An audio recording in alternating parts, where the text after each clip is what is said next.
진료실의 박선생 70번째 이야기 아는 것이 병이다입니다. 한간 오후였습니다.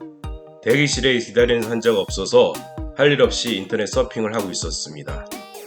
한 10분쯤 지났을 때 모니터의 접수창에 환자가 한 명 올라와 있었습니다. 23세 남자 환자였습니다. 인터넷 창을 내리고 환자분을 진료실로 오라고 했습니다. 환자는 첫 모습이 껄렁껄렁해 보였고 팔에 작은 문신을 하고 있었습니다. 어떻게 오셨어요? 성기 이상한 것이 생겼어요.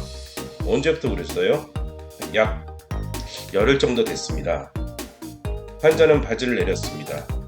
환자의 성기 한쪽에 1/1cm 정도의 궤양이 하나 보였습니다. 만졌을 때 통증은 없었습니다. 아프지 않으세요?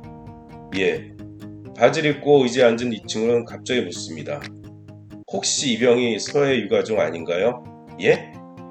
서해 유가종이요? 그 병은 어떻게 들었어요?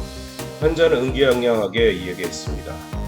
인터넷을 검색했더니 이 병에 대해서 이야기하던데요. 맞나요? 성기에 궤양이 생기는 질환은 여러 가지입니다. 그 대표적인 질환으로 경성하감, 연성하감, 응후포진 등이 있습니다. 그 외에 환자가 이야기했던 서해 유가종, 성병성 림프 유가종 등이 있습니다.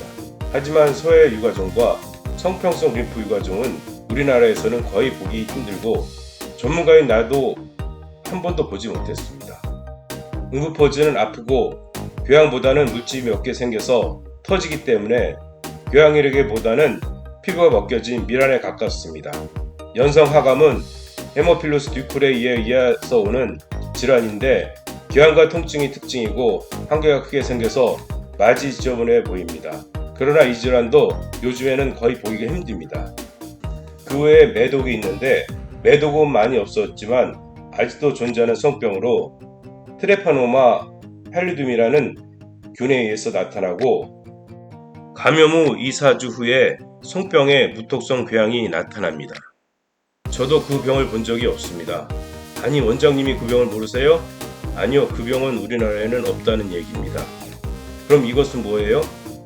환자분의 상태와 병력을 봐서는 매독일 가능성이 높습니다. 예? 매독은 치료가 안 된다던데요?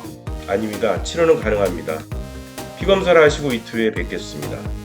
나는 매독 반응 검사인 VDR과 TPH를 하게 됐고 체열을 한 환자는 고개를 숙이고 병원을 빠져나갔습니다. 이틀이 지나서 환자가 다시 내원했습니다. 검사 결과는 내가 예측한 대로 양성이었습니다. 매독이었습니다. 환자에게 치료 방법을 설명해 드렸습니다. 매독의 치료는 벤잘신 페니실린을 일주일에 한 번씩 설명했고 몇 개월 간격으로 계속 피검사를 해서 경과를 봐야 합니다. 설명을 듣고 환자는 다시 나에게 묻습니다. 신경 매독이 되면 미치광이가 되는 건가요? 그건 또 어디서 보셨어요? 인터넷에서요. 그건 치료도 하지 않은 상태에서 말기의 일부에서만 나타나는 증상이니 걱정하지 마세요. 그리고 인터넷 좀 그만 보세요. 병 키우지 마시고.